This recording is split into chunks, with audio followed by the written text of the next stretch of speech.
Your fingers are numb. The lighter in your hand is dead weight. You flick the wheel, hear a weak scrape, and watch a tiny spark die on the wet ground. This is the moment the YouTube ads don't show you.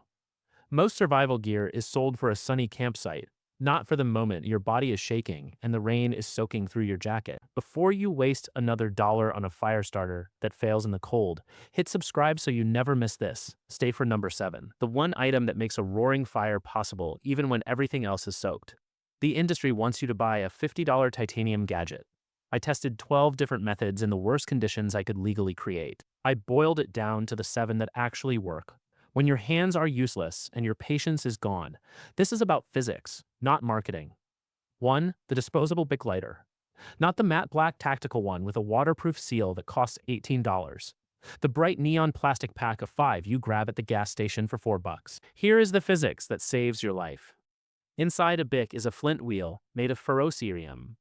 When you roll your thumb across it, you are shaving off microscopic metal particles that instantly ignite at 3,000 degrees. The piezoelectric spark in a fancy lighter is a single weak pop. The flint wheel is a shower. And if a Bic gets wet, you can flick that wheel 30 times in 10 seconds and it will dry itself out and light. Most people carry one lighter. One is a single point of failure. Carry 3. Jam one in your jacket, one in your bag, and one in your pants pocket against your body heat. If your hands are so cold you cannot feel the wheel, you can still press the gas button with your palm and drag the wheel against your jeans. I watched a $10 stormproof lighter fail because the jet flame blew out in the wind. The soft yellow flame of a Bic stayed lit because it is a diffusion flame, not a jet.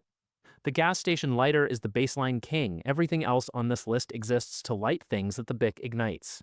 2. Cotton balls soaked in petroleum jelly. This is not a craft project. This is a dollar store volcano. Take a 100% cotton ball, not synthetic. Synthetic melts into a hard black bead. Cotton smolders. Pull it apart until it is a loose fibrous cloud. Scoop a pea-sized glob of plain petroleum jelly and work it into the fibers until the cotton is translucent and greasy. Light a corner. That single cotton ball will burn with a bright, steady flame for 5 to 7 minutes. Most commercial Tinder tabs give you 20 seconds and call it a win. The jelly is the fuel and the cotton is the wick. Now the storage trick that beats any sealed pouch. Take a wide plastic drinking straw, pinch one end with pliers and melt it shut with a lighter. Stuff the greased cotton ball inside. Melt the other end closed. You now have a waterproof, crush-proof igniter tube that floats in water and costs 12 cents. When you need it, slice it open with your knife and fluff the cotton. The spark from a dead lighter will still catch it because the petroleum vapor ignites at a very low temperature. 10 of these stuffed in your bag weigh nothing. 3. Fatwood sticks. Most people walk past a dead pine tree and see a stump. I see a resin-saturated fuel depot that nature cured for 5 years. When a pine tree dies, the heavy resin drains down into the stump and hardens into fatwood. It smells like turpentine and looks like dark amber gold. You find it by kicking off the rotted outer bark from a pine stump. The inner core will be hard and shiny. Take your knife and scrape the stick into a feather stick. Thin curls of wood that stay attached at the base. A single spark from a ferro rod lands on the feather stick, and the entire thing ignites as if you soaked it in gasoline. Fatwood burns hot enough to dry out wet kindling placed above it. It burns for several minutes even in steady rain, because the resin is waterproof.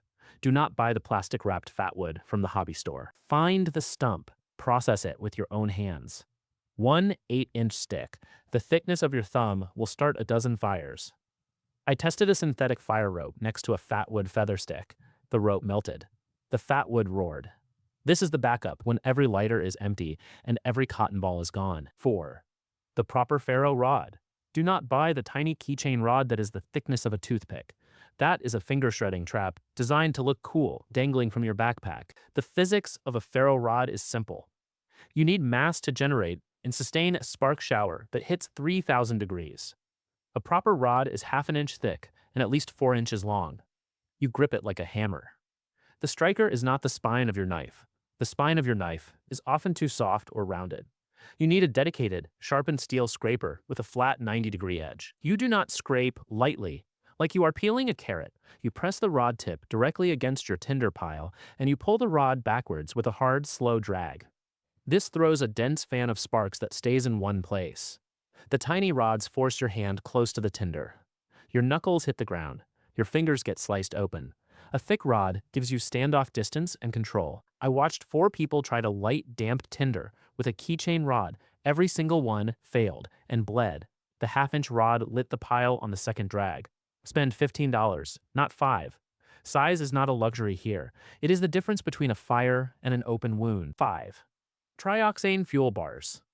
These come in a brown military surplus package and smell like a chemistry lab.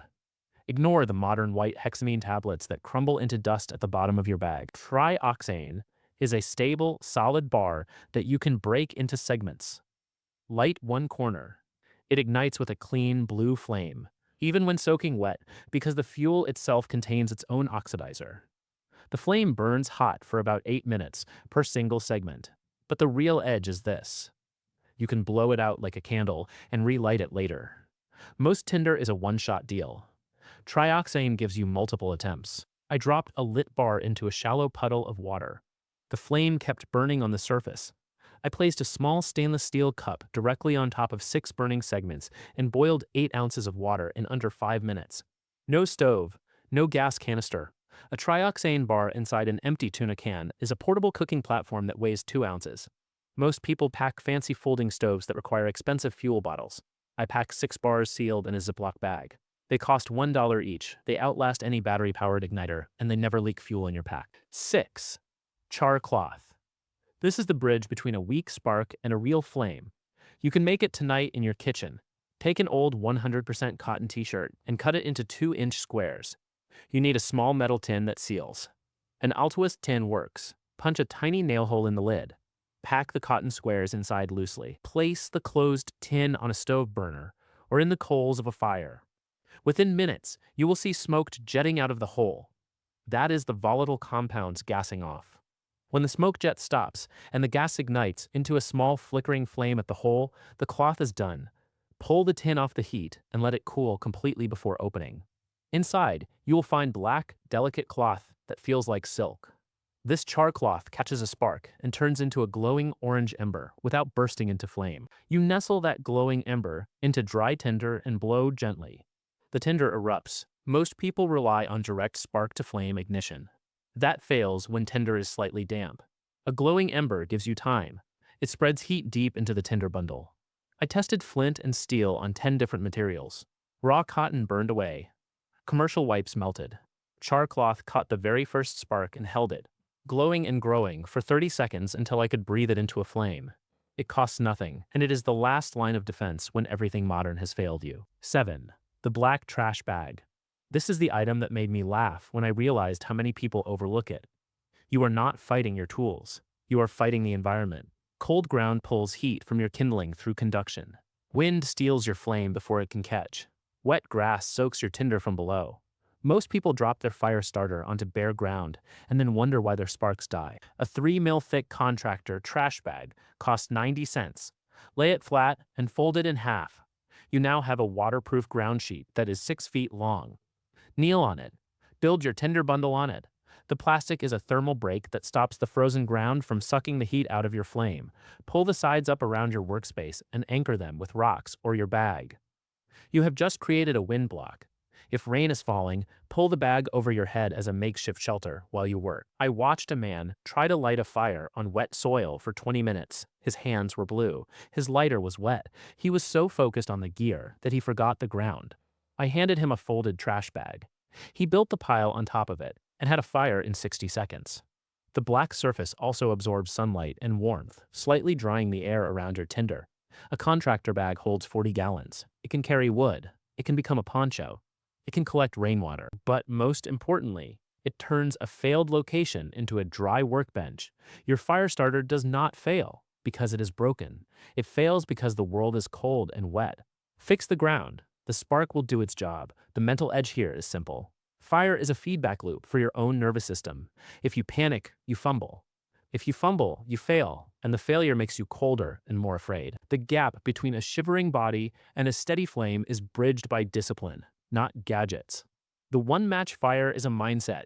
You tell yourself you have exactly one chance.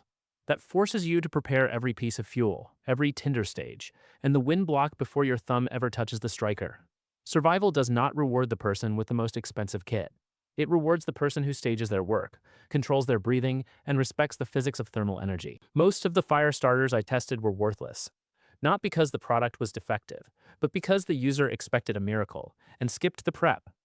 You now know the 7 that work and the environment hack that makes all of them work better. That is power, not the loud, flashy kind.